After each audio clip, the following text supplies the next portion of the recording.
अस्सलाम वालेकुम dear students, उम्मीद है आप सब खैरियत होंगे, ईमान और सेहत की बेहतरीन हालत में होंगे इंशाल्लाह। आज हमने डिस्कस करना है ब्लड वेसल्स, जो कि आपका लॉन्ग क्वेश्चन है और आपको पता है कि इस चैप्टर के अंदर से आपका 4 नंबर का एक लॉन्ग क्वेश्चन आएगा। स्टार्ट करते हैं अपना लॉन्ग क्वेश्चन। सबसे पहले हमारे पास है आर्टरीज, ठीक है। आर्टरीज का मैंने आपको बताया था ए से आर्टरीज है और ए से अवे। आर्टरीज ऐसी ब्लड वेसल्स होती हैं जो खून को दिल से दूर लेकर जाती हैं, दिल से अवे लेकर जाती हैं, ठीक है। 3 तरह के ब्लड वेसल्स हैं हमारे पास, जिनको आज हमने डिटेल के अंदर डिस्कस करना है।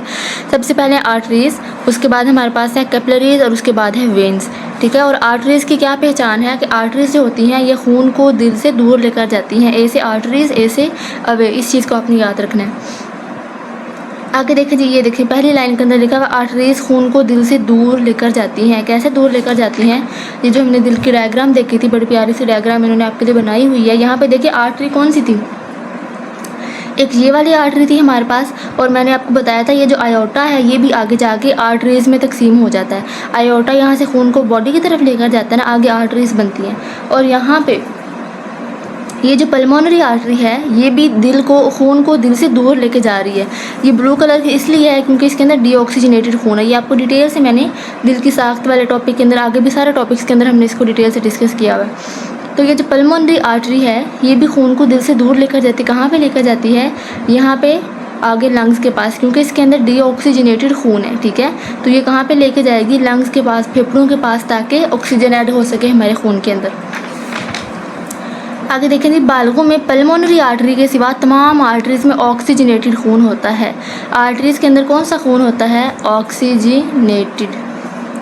आर्टरीज के अंदर ऑक्सीजनेटेड खून होता है, एक्सेप्ट, सिर्फ एक यहाँ पे एक्सेप्शन है। कौन सी एक्सेप्शन है? Pulmonary arteries. इनके अलावा सब के अंदर ऑक्सीजनेटेड खून होता है।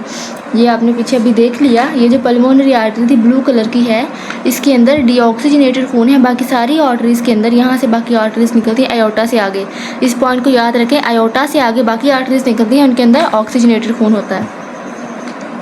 और आर्टरीज की मोटी दीवारें 3 तहें, मोटी दीवारों में 3 तहें होती हैं। कितनी तहें? आर्टरीज की दीवारों में 3 तहें होती हैं। और सबसे अंदरूनी तह एंडोथेलियम है। पहले यहाँ से पढ़ते हैं, फिर मैं आपको इसकी आर्टरीज की दीवार बना के दिखाती हूँ। सबसे अंदरूनी तह एंडोथेलियम है, दरमियानी तह स्मूथ मसल्स, एंडोथेलियम। दरमियानी तह में क्या होते हैं? स्मूथ मसल्स होते हैं, और साथ में क्या होते हैं? इलास्टिक टिश्यू की बनी होती है। और जो बैरोनी तह है वो कनेक्टिव टिश्यू की बनी होती है, ठीक है। बैरोनी तह के अंदर कनेक्टिव टिश्यूज होते हैं। अब इसकी आपको डायग्राम दिखाती हूँ।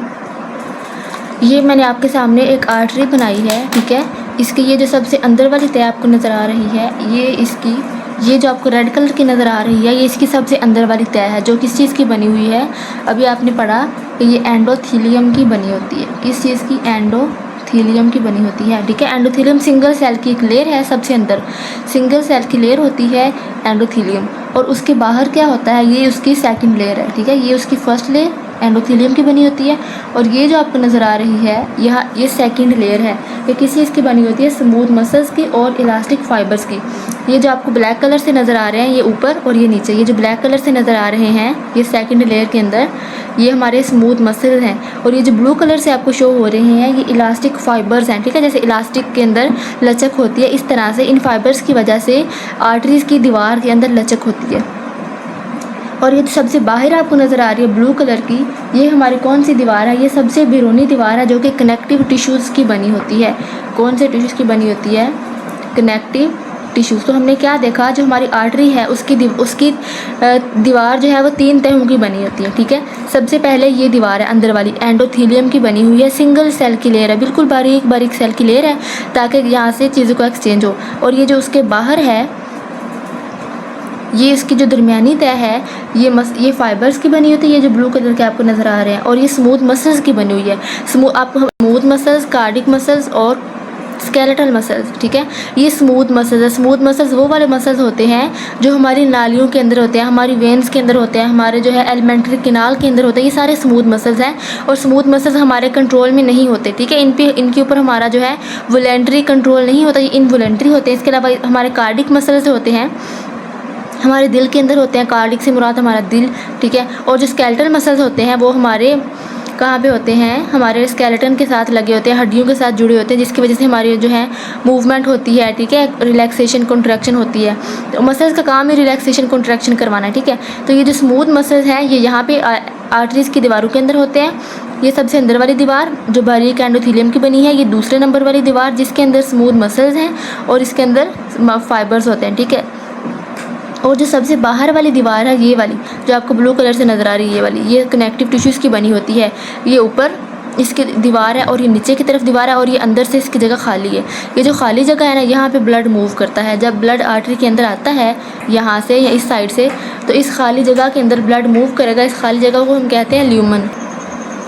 आर्टरीज़ के स्ट्रक्चर की समझ आ गई। ये ल्यूमन है, अंदर खाली जगह है, ये उसकी बाहर दोनों साइड पे दीवारें हैं। सबसे पहली दीवार एंडोथेलियम की बनी हुई है, ठीक है, जो बिल्कुल बारीक होती है। उसके बाद जो है कनेक्टिव टिश्यूज़ होते हैं, उसके बाद इसके अंदर होते हैं मसल्स। कौन से मसल्स? Smooth muscles. और साथ में हमारे पास क्या होते हैं? इलास्टिक फाइबर्स होते हैं, ताकि इसके अंदर लचक आए और मजबूती भी आए साथ में, ठीक है। और ये बाहर है हमारे पास कनेक्टिव टिश्यूज़ की लेयर, ये आपस में कनेक्ट हो जाते हैं टिश्यूज़ और ये क्या करते हैं, इसकी बाहर वाली दीवार बना देते हैं, ठीक है। और जो आर्टरीज़ हैं इनकी दीवारें बहुत मोटी होती हैं। ये आप देखिए कितनी मोटी मोटी इसकी दीवार है, ठीक है। यहाँ तक आपका हो गया। अब नेक्स्ट मैं आपको बताती हूँ, आपने पढ़ा हुआ कि जो आर्टरीज़ हैं ये आगे जाकर किस में डिवाइड हो जाती हैं? आर्टरियोल्स के अंदर, ठीक है। यहाँ पे मैं आपको बना के दिखाती हूँ। इसको हम रेस कर देते हैं। आप सोचो ये हमारी बॉडी के सेल्स हैं, हमारा कोई ऑर्गन है, ठीक है, और उसके सेल्स हैं ये, ठीक है। इस तरह से सेल्स बने हुए, सेल्स से मिलकर टिश्यू बनाना आता है, आपको पता है। इस तरह से हमारी बॉडी के सेल्स बने हुए हैं, ठीक है, इस तरह सेल्स हैं। और यहाँ से इसको ऐसे बंद कर देते हैं, ठीक है। समझो ये टिश्यूज़ हैं ऑर्गन के अंदर, हमारे सेल्स ने मिलकर टिश्यू बना दिया हुआ है तो सेल्स ही, लेकिन सेल्स मिलकर टिश्यू बना दे तो हम इसको टिश्यू भी कह सकते हैं। अब यहाँ से हमारी आ रही होती है आर्टरीज़, ठीक है। यहाँ से आ रही है हमारी एक बड़ी सी आर्टरी, इस तरह उसकी दीवारें हैं, ऐसे आ रही है। आर्टरीज आपको पता है आगे आके डिवाइड हो जाती है आर्टरियोल्स के अंदर, ठीक है, छोटी छोटी ब्रांचेस के अंदर डिवाइड हो जाती है हमारी आर्टरी। ये हमारी आर्टरी है, ठीक है। आर्टरी को रेड कलर से मैंने इसलिए शो किया क्योंकि आर्टरीज़ के अंदर ऑक्सीजनेटेड खून होता है, सिवाय पल्मोनरी आर्टरी के, ये एक एक्सेप्शन है। यहाँ आके आर्टरी डिवाइड हो गई है आर्टरियोल के अंदर, ठीक है, आर्टरियोल के अंदर। अब ये जो आर्टरियोल आगे आएगी ये हमारे सेल्स के पास पहुंच जाएगी तो बिल्कुल बारीक बारीक छोटी छोटी नालियाँ बना देगी। आर्टरीज़ आपने पढ़ा हुआ है, आर्टरी के बाद आर्टरियोल, और आर्टरियोल आगे जाकर किस चीज़ में डिवाइड हो जाती है? कैपिलरीज़ के अंदर। किस चीज़ के अंदर? कैपिलरीज़ के अंदर। ये हमने इस सारे कॉन्सेप्ट को आज हमने अच्छे से डिस्कस करना है, ठीक है। आपका ये सारा कॉन्सेप्ट क्लियर भी हो जाएगा कि आर्टरी आगे आर्टरियोल के अंदर, कैपिलरीज़ के अंदर और आगे किस चीज़ के अंदर डिवाइड हो रही होती है। अब आर्टरी का मैंने बोला ये क्या कर रही होती है, ये ऑक्सीजनेटेड खून लेके आती है, क्योंकि रेड कलर से मैंने शो किया हुआ है, आपको समझ आ जाएगी ये ऑक्सीजनेटेड खून लेके आ रही है। ऑक्सीजन है, सारा ऑक्सीजन है आर्टरी के अंदर, ठीक है। ये दिल से ऑक्सीजन लेके आ रही है। ये कहाँ से आ रही है? ये देखें, यहाँ पे देखें, ये जो हमारा आयोटा था, इस आयोटा के ऊपर ऑक्सीजनेटेड खून जिस्म के हिस्सों की तरफ ले जाया जाता है। ये आयोटा आगे जाके आर्टरीज़ में तकसीम हो जाता है। ये हम आगे डिटेल के अंदर पढ़ेंगे इसको, ठीक है।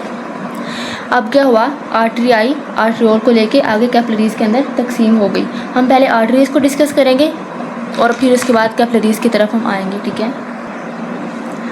यहाँ से देखिए बैरोनी तय कनेक्टिव टिश्यू की बनी होती है। आर्टरीज़ का अंदरूनी खला जिसमें खून बहता है उसे ल्यूमन कहते हैं। अभी मैंने आपको बताया जो इनके अंदर खाली जगह होती है उसे ल्यूमन कहते हैं, जहाँ पे खून बहता है, ठीक है।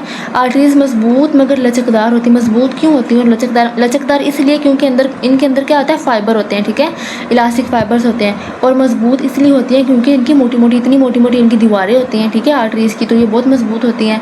जब आर्टरीज़ जिस्म के ऑर्गन्स में दाखिल होती हैं, ठीक है, आर्टरी पीछे से आ रही थी, जब वो जिस्म के दाखिल होंगी हमारे किसी ऑर्गन्स के अंदर, दिल के अंदर, हमारे जो है लंग्स के अंदर, हमारे किडनीज़ के अंदर, कहीं पे भी, तो वो छोटी छोटी वेसल्स में तकसीम हो जाती हैं जिन्हें के आर्टरियोल्स कहते हैं। आर्टरीज किस में डिवाइड हो जाती हैं? आर्टरियोल्स के अंदर। और आर्टरियोल्स टिश्यू में दाखिल होकर कैपिलरीज़ में तकसीम हो जाती है। आर्टरियोल्स आगे जाकर किस में डिवाइड हो जाती हैं? कैपिलरीज़ के अंदर। इस चीज़ को याद रखना है। आर्टरीज़ थी हमारे पास पहले, आर्टरीज़ आगे किस में डिवाइड होगी? आर्टरियोल्स के अंदर। और आर्टरियोल्स किस में डिवाइड हो गए? कैपिलरीज़ के अंदर। ये पिछले जितने भी हम लेक्चर इस चैप्टर के पढ़ के आए हैं उसके अंदर ये कॉन्सेप्ट मैंने आपको समझाया हुआ। अगर आपको फिर भी इसमें से कोई मसला आ रहा है तो आप पिछले लेक्चर्स को जाकर डिटेल से देखें ताकि आपके पहले वाले कॉन्सेप्ट्स क्लियर हों, तो आपको आगे वाले कॉन्सेप्ट्स की समझ आएगी। आर्टरीज हमने देख लिया, नेक्स्ट है हमारा कैपिलरीज़। कैपिलरीज आपको पता है सबसे छोटी हमारी ब्लड वेसल्स हैं और इसके अंदर सिर्फ एक ही एंडोथेलियम की तह मुश्तमिल होती है। जो हमारे सेल्स के पास खून को लेके जा रही होती है वो कौन होती है? कैपिलरीज ही होती है ना, वो जो जिनकी सिर्फ एक ही एंडोथेलियम की तह होती है। ठीक है, ये इतनी बारीक है कि पानी, न्यूट्रिएंट्स और ऑक्सीजन इसमें से गुजरकर टिश्यू फ्लूइड में जा सकते हैं। इसकी जो एक ही तह है वो एंडोथेलियम है और ये इतनी ज़्यादा बारीक होती है कि इसमें से पानी भी गुजर सकता है, न्यूट्रिएंट्स भी गुजर सकते हैं, ऑक्सीजन भी गुजर सकता है। और इसी तरह जो टिश्यू फ्लूइड में जो कार्बन डाइऑक्साइड मौजूद होता है और दूसरे बेकार मादे होते हैं वो इसमें से गुजरकर खून में आ सकते हैं। बेकार मादे भी इसमें से गुजर के खून में चले जाएंगे और खून के अंदर जो पानी है, न्यूट्रिएंट्स है, ऑक्सीजन है, वो भी क्या है, इसमें से गुजर सकते हैं। टिश्यूज़ में कैपिलरीज मिलकर वेन्स यानी वेन्यूल्स बनाती हैं, वेन्यूल्स मिलकर वेन्स बनाती हैं। टिश्यूज़ में क्या होगा, कैपिलरीज मिलेगी और वो वेन्स बनाएंगी यानी कि वेन्यूल्स। ठीक है, वेन्यूल्स और वेन्यूल्स मिलकर क्या बना देंगी, वेन्स बनाएंगी। इसको मैं डायग्राम के अंदर कंप्लीट आपको समझाती हूँ। ठीक है, इसका कॉन्सेप्ट ये जो अभी हम बात कर रहे थे कि जो हमारी आर्टरी थी वो जब हमारे ऑर्गन्स के पास जाती है, ठीक है, उसके अंदर दाखिल होती है तो वो आर्टरियोल में तकसीम हो जाती है और आर्टरियोल आगे जाकर किस में डिवाइड होता है, कैपिलरीज के अंदर। कैपिलरीज कैसी होती हैं, कैपिलरीज की सिर्फ एक ही एंडोथेलियम की लेयर होती है, ऐसे कैपिलरी है, ठीक है, और इसके अंदर सिर्फ एक इस तरह एंडोथेलियम की लेयर होती है। जैसे हमने आर्टरीज के अंदर देखा था कि उसके अंदर स्मूथ मसल्स भी थे, इलास्टिक फाइबर्स भी थे, कनेक्टिव टिश्यूज़ की लेयर थी, ऐसा आर्टरीज के अंदर, कैपिलरीज के अंदर ऐसा कुछ भी नहीं होता। सिर्फ ये हमारी कैपिलरी बनी हुई है। ठीक है, बिल्कुल एक सेल की तह है, एंडोथेलियम की एक तह होती है और ये हमारी कैपिलरीज है और कुछ भी नहीं होता कैपिलरीज के अंदर। उन्होंने कहा ये इतनी बारीक यहाँ पे कैपिलरीज है, ये हमारे सेल्स हैं ना, सेल्स के इर्द गिर्द टिश्यू फ्लूइड होता है। ठीक है, ये हमारे टिश्यूज़ हैं, सेल ने मिलकर टिश्यू बनाया हुआ है। ठीक है, और टिश्यू के इर्द गिर्द होता है टिश्यू फ्लूइड। टिश्यूज़ के इर्द गिर्द क्या होता है, टिश्यू फ्लूइड। वो कहते हैं जो कैपिलरीज की ये दीवारें हैं ये इतनी ज़्यादा बारीक हैं, यहाँ से इसको मैंने जूम करके यहाँ पे बनाया हुआ, ठीक है, इसी को जूम किया हुआ इधर। वो कहते हैं इसकी दीवारें इतनी ज़्यादा बारीक होती हैं कि ये जो ब्लड आ रहा था ना, इस ब्लड के अंदर जो ऑक्सीजन थी, इस रेड कलर से बनाती हैं क्योंकि हीमोग्लोबिन रेड कलर की होती है, रेड कलर से ऑक्सीजन। इसके अंदर जो ऑक्सीजन थी वो यहाँ से निकल के कहाँ चले जाएगी, टिश्यू के अंदर, यहाँ पे टिश्यू फ्लूइड के अंदर, जो यहाँ पे फ्लूइड घूम रहा है। ठीक है, यहाँ से गुजर के, इसको मैं रेज कर रही हूँ आर्टरियल को, यहाँ से जो ऑक्सीजन है ये कहाँ चली जाएगी, टिश्यूज़ के पास, हमारे सेल्स के पास, टिश्यू फ्लूइड के पास चली जाएगी। और यहाँ पे टिश्यू फ्लूइड के अंदर जो वेस्ट मटेरियल था, जो बेकार मादे थे, जो सेल्स के अंदर कार्बन डाइऑक्साइड बनी थी ना जब सेल्स ने खुराक को तोड़ा था, हम पीछे ये बहुत दफ़ा पढ़ के आ चुके हैं, बेतहाशा दफ़ा हमने पढ़ा हुआ है कि ग्लूकोज और ऑक्सीजन मिलते हैं और साथ में कार्बन डाइऑक्साइड और ATP और पानी बनता है। ठीक है, ये सारा कुछ बनता है। तो ये जो कार्बन डाइऑक्साइड है इसको तो, सॉरी आपको नज़र नहीं आ रहा, ये जो कार्बन डाइऑक्साइड है इसको सेल से बाहर निकालना बहुत ज़रूरी होता है। तो ये कहाँ पे होता है कार्बन डाइऑक्साइड, इस सेल के अंदर। सेल के पास कौन पहुँच गया, कैपिलरीज।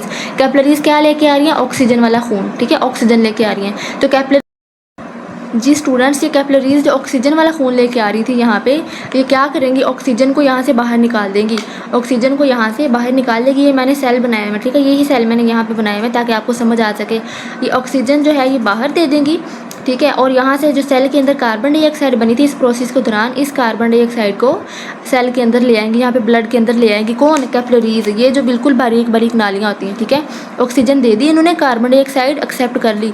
अब ऑक्सीजन नहीं है और कार्बन डाइऑक्साइड है, तो आप खुद बताइए कौन सा ब्लड होगा हमारे पास, ऑक्सीजनेटेड या डीऑक्सीजनेटेड। ज़ाहिर है हमारे पास डीऑक्सीजनेटेड है, ऑक्सीजन चली गई है तो ये डीऑक्सीजनेटेड बन गया। ठीक है, अब ये जो डीऑक्सीजनेटेड ब्लड है ये कैपिलरीज के अंदर आ चुका है। ठीक है, पहले मैंने आपको रेड कलर की कैपिलरीज बना के दिखाई हैं, अब मैं आपको ब्लू कलर से कैपिलरीज यहाँ पे बनाऊंगी। जब कैपिलरीज सेल के पास आ गई, इन्होंने अपना रेड कलर जो है वो दे दिया, इन्होंने अपनी ऑक्सीजन दे दी।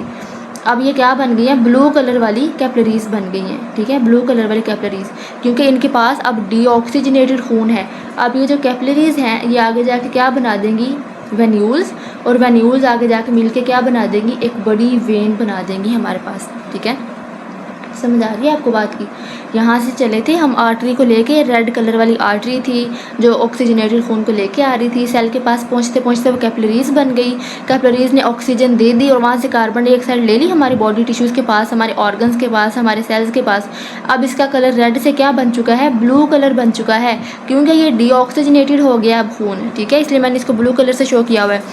ब्लू कलर के बाद जो कैपिलरीज है, यहाँ पे भी ये कैपिलरीज है, कैपिलरीज के बाद ये क्या बनेगी, वेन्यूल्स। क्या बनेगी, वेन्यूल्स। और वेन्यूल्स आगे जाके मिल के एक ही बड़ी सारी क्या बना देंगी, वेन बना देंगी। और वेन के पास हमेशा डीऑक्सीजनेटेड खून होता है एक्सेप्ट वन वेन के। जैसे आर्टरीज़ के पास हमेशा ऑक्सीजनेटेड खून होता है सिर्फ एक आर्टरी के। कौन सी आर्टरी थी वो याद करें, बताएं मुझे ज़रा कमेंट सेक्शन के अंदर। वो आर्टरी थी हमारे पास पल्मोनरी आर्टरी। इसी तरह जो वेन्स हैं ये डीऑक्सीजनेटेड खून लेके जाती हैं, लेकिन सिर्फ एक वेन होती है जिसके अंदर ऑक्सीजनेटेड खून होता है और वो है हमारे पास पल्मोनरी वेन। ये हमने डिटेल से डिस्कस किया हुआ है, आगे भी इसका जिक्र आएगा तो आपको मैं इसको अच्छे से समझाऊंगी। यहाँ तक कॉन्सेप्ट क्लियर हो गया, खून कौन सा आ रहा है कौन सा जा रहा है। कैपिलरीज का भी हमने देख लिया, सिंगल लेयर होती है बिल्कुल बारीक सेल्स की, सिर्फ एक ही एंडोथेलियम की लेयर होती है ताकि यहाँ से गैसेस का एक्सचेंज हो सके, न्यूट्रिएंट्स का एक्सचेंज हो सके, पानी का एक्सचेंज हो सके और हमारे आयंस वगैरह का एक्सचेंज हो सके। और आगे जाके कैपिलरीज मिलकर बनाती है वेन्यूल्स और वेन्यूल आगे जाके बना देती हैं वेन। अब इसको बुक से देखते हैं। यहाँ से देखें जी, कार्बन डाइऑक्साइड और बेकार मादे खून में जा सकते हैं। टिश्यूज़ में कैपिलरीज मिलकर छोटी वेन्स बनाती हैं यानी वेन्यूल्स बनाती है और वेन्यूल्स मिलकर वेन्स बनाती है, अभी जो हमने डिस्कस किया। उसके बाद है हमारे पास वेन्स। अब आर्टरीज भी पढ़ ले, कैपिलरीज भी पढ़ ले। कैपिलरीज आगे जाके क्या बना देती है, वेन्स, ब्लू कलर की वेन्स जो भी आप डायग्राम के अंदर देखे आए हैं। वेन्स क्या करती है, वेन्स खून को दिल की जानिब ले जाती हैं। अब वेन्स क्या करती हैं, वी से वेन, वी से वापस, ठीक है, वी से वेन और वी से वापस, इसको याद रख लेना। ये वापस कहाँ पे लेके आती हैं, खून को दिल की तरफ लेके आती है वेन्स। आप पीछे डायग्राम के अंदर देखें, ये जो हमने हार्ट की डायग्राम पढ़ी थी दिल की, खूबसूरत सा ये हमारा दिल था। इसमें कहाँ पे पल्मोनरी वेन्स है जो खून को दिल की तरफ लेके आ रही है, यहाँ पे ये पल्मोनरी वेन्स है। ये खून को क्या कर रही हैं, दिल के अंदर लेके आ रही है यहाँ से, और दो यहाँ से, चार पल्मोनरी वेन्स थी जो क्या कर रही थी, खून को दिल की तरफ लेके आ रही थी। कहाँ से लेके आ रही थी, लंग्स की तरफ से लेके आ रही थी। ये लंग्स की तरफ लेके जा रही है pulmonary vein, pulmonary artery away लेके जा रही है, ठीक है। और ये पल्मोनरी वेन वापस लेके आ रही है खून को, फेफड़ों से ऑक्सीजनेटेड खून बाएं एट्रियम में लाती हैं, ये वापस लेके आ रही हैं, ठीक है। ये वाली हमारी पल्मोनरी वेन्स है। तो वो क्या बता रहे हैं वेन्स के बारे में, वो बताते हैं वेन्स खून को दिल की जानिब ले जाती हैं। बालगों में पल्मोनरी वेन्स के सिवा बाकी तमाम वेन्स में डीऑक्सीजनेटेड खून होता है। वेन्स में कौन सा खून होता है, डीऑक्सीजनेटेड। ऑक्सीजनेटेड खून किस में होता है फिर, आर्टरीज के अंदर, ठीक है। सिर्फ पल्मोनरी वेन है जिसके अंदर डीऑक्सीजनेटेड खून होता है। बार बार एक ही चीज़ वो आपसे पूछेंगे कि ऐसी कौन सी वेन है कि हमारी वेन्स के अंदर कौन सा खून होता है, आपने कहना डीऑक्सीजनेटेड। फिर वो पूछेंगे कि हमारी जो पल्मोनरी वेन है इसके अंदर कौन सा खून होता है। तो आपने ये याद किया होगा कि जो हमारी वेन्स है इसमें डीऑक्सीजनेटेड खून है, तो पल्मोनरी वेन भी तो वेन ही है, इसके अंदर भी डीऑक्सीजनेटेड खून होगा, लेकिन ऐसा नहीं है। पल्मोनरी वेन के अंदर ऑक्सीजनेटेड खून होता है। इस डायग्राम को आपने याद रखना है, इस डायग्राम को। ये पल्मोनरी वेन्स हैं जो दिल की तरफ ऑक्सीजनेटेड खून लेके आती हैं, ऑक्सीजनेटेड, ठीक है। सारे कॉन्सेप्ट्स एक दूसरे से मिलते जुलते हैं, एक दूसरे से रिलेटेड है। आप एक दफ़ा समझ आ गई तो ये आपको भूलेंगे नहीं सारे। और वेन की दीवारें भी इन्हीं 3 तहों की बनी होती हैं जो आर्टरी में मौजूद होती हैं। वेन के अंदर भी वही 3 तहें होती हैं। कौन कौन सी तहें जो हमने आर्टरीज के अंदर पढ़ी थी, मैं आपको डायग्राम को दोबारा दिखाती हूँ। एंडोथीलियम होता है, एंडोथीलियम की अंदरूनी तह होती है, स्मूथ मसल्स होते हैं और इलास्टिक टिश्यू, ये 3 चीज़ें थी। और सबसे बाहर क्या चीज़ थी, हमारे पास कनेक्टिव टिश्यूज़ की बैरूनी तह थी। वेन्स में दरमियानी तह आर्टरीज की निस्बत बारीक होती है। जो हमारी दरमियान वाली तह थी, मैं भी आपको दिखाती हूँ, जिसके अंदर स्मूथ मसल्स और इलास्टिक टिश्यू बनाए थे, वो थोड़ी सी बारीक होती है वेन्स के अंदर। आर्टरीज की वो बहुत मोटी होती है, लेकिन वेन्स की थोड़ी सी बारीक होती है। इसमें स्मूथ मसल्स और इलास्टिक टिश्यू कम होते हैं, ठीक है। वेन्स के अंदर आर्टरीज की निस्बत जो स्मूथ मसल्स हैं और जो इलास्टिक टिश्यूज़ हैं, ये क्या होते हैं, वेन्स का ल्यूमन आर्टरीज की निस्बत ज़्यादा खुला होता है, लेकिन इनका जो ल्यूमन होता है अंदर वाला ल्यूमन, आपको पता है अंदर जो खाली जगह होती है वो इसको ल्यूमन बोला था हमने, जहाँ ब्लड फ्लो कर रहा होता है, ये ज़्यादा खुला होता है। मतलब ये चौड़ी ज़्यादा होती हैं, खुला इनके अंदर जो फासला है वो ज़्यादा होता है, ठीक है। और सुराख इनका ज़्यादा बड़ा होता है, लेकिन इनके जो दरमियानी तह है वो थोड़ी सी बारीक होती है आर्टरीज की निस्बत। ज़्यादातर वेन्स में वाल्व्स भी होते हैं जो खून के वापसी भाव को रोकते हैं। वेन्स के अंदर क्या चीज़ होती हैं, वाल्व्स भी होते हैं। आर्टरीज और वेन्स का जब डिफरेंस आपको क्वेश्चन के अंदर आएगा, आपको लिखना पड़ेगा, तो ये सारी चीज़ें आपने इसके अंदर लिखनी है। यहाँ पर जो डायग्राम आपको दिखाई गई है उसमें देखें, ये हमारे पास आर्टरी है, ये हमारे पास वेन है और ये हमारे पास कैपिलरी है। आर्टरी उन्होंने ऐसे दिखाई हुई है, ये देखें आर्टरी की ये जो अंदर वाली तह है, जो दरमियानी तह है, ये इन्होंने बहुत मोटी बनाई हुई है, ठीक है, इतना चौड़ा बनाया हुआ है। लेकिन ये जो वेन की अंदर वाली तह है ये थोड़ी सी कम चौड़ाई है, ठीक है, थोड़ी कम चौड़ी है, थोड़ी कम मोटी है। लेकिन जो आर्टरी का अंदर वाला ये ल्यूमन है जिसके अंदर खून ने बहना है ये थोड़ा कम चौड़ा है, थोड़ा कम खुला है, लेकिन जो वेन का अंदर वाला ल्यूमन है ये ज़्यादा खुला है, ज़्यादा होता है चौड़ाई के अंदर। ये इनके अंदर डिफरेंस भी बताना है, ठीक है। और वेन्स क्या काम करती हैं, खून को वापस दिल की तरफ लेकर आती हैं, और इनके अंदर डीऑक्सीजनेटेड खून होता है सिवाय पल्मोनरी वेन के। स्टूडेंट्स, हमारी जो वेन्स होती हैं वो भी इसी तरह होती हैं आर्टरीज की तरह।